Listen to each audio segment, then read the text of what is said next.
東堂中佐に死生剣か。迫力あるっていうか、いかにも軍人だよな。そうね、すごく頼もしいわ。しかもグレンの量産型である月下が5機も配備されるなんて。黒の騎士団も戦力倍増だな。なんか本気でブリタニアに勝てる気がしてきた。倍増どころか5倍10倍じゃない。あの奇跡の東堂が合流したのよ。ゼロもいるしな。俺たちも奇跡を起こすんだ。日本の解放という奇跡をな。それってすごいよね。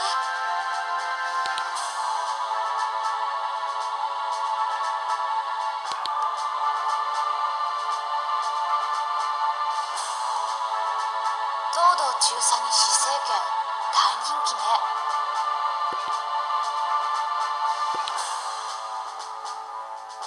そうね。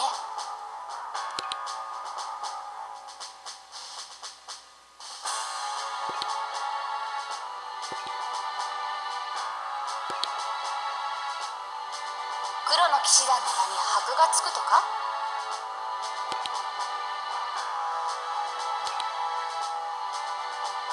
そうね、確かに日本人ならば誰でも英雄としての東堂中佐を知っている。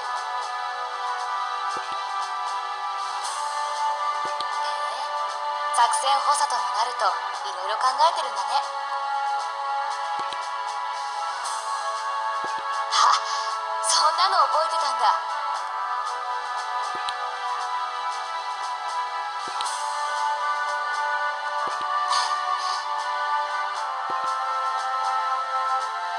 ちょっと照れるセリフじゃない？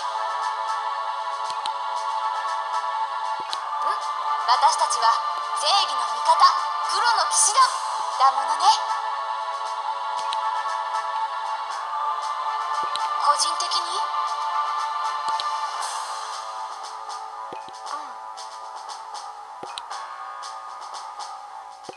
私はそんなこと全然。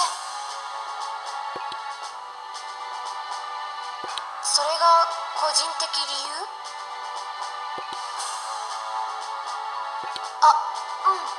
ありがとう。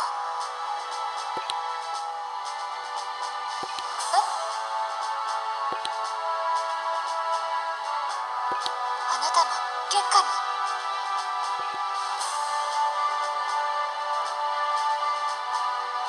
すごいじゃない。なら逆に私がフォローしてあげる。頼れる仲間には甘えてくれていいわ。